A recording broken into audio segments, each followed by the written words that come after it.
Kay Balongay mga bro, ina-offer ng Phoenix kapalit si RJ Abarrientos at Justin Brownlee request sa Barangay Ginebra.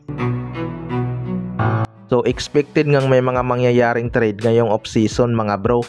Matunog nga itong Kay Balongay to Barangay Ginebra kapalit ni RJ Abarrientos mga bro galing sa isang legit source.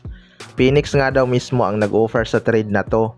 Alam naman natin na kailangan itong Barangay Ginebra ang isang big man.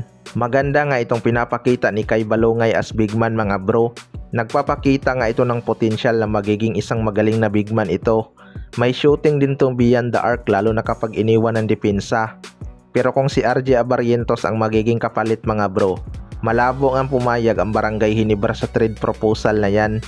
Malaki nga ang potensyal itong si RJ Abarrientos na magiging isang elite na guard ito sa ating liga. Hindi naman siguro isusugal ni Boss Alfrancis Chua si C-Stand kung bibitawan lang din pala sa huli itong si RJ Abarrientos, 'di ba?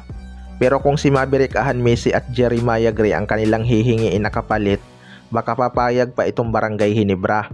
Malabo talagang bitawan ng Barangay Ginebra ang isang RJ Abarrientos mga bro sa kanyang rookie season pa nga lang ay nagpapakita na ito ng malaking potensyal. Although liability pa lang siya sa depensa minsan, pero bata pa nga ito kaya malaki pa ang chance na ma-develop ang kanyang depensa. Pagdating kasi sa scoring ay wala ng problema mga bro dahil dyan nga siya magaling. Sa kabilang banda naman mga bro, Justin Brownlee request sa Barangay Ginebra.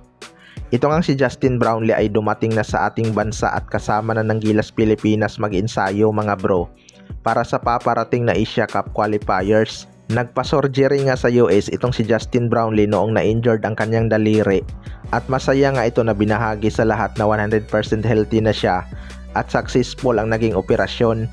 Pero may request nga daw itong si Justin Brownlee sa Barangay Ginebra mga bro. Siya pa rin daw sana ang kanilang magiging import next conference dahil handa na daw siyang bumawi. Sana maging healthy siya next season para wala ng problema kung papasok man sila ulit ng finals. Well, para sa akin mga bro, hindi naman talaga siguro kukuha ng ibang import si Coach Tim Con hanggat healthy pa si Justin Brownlee.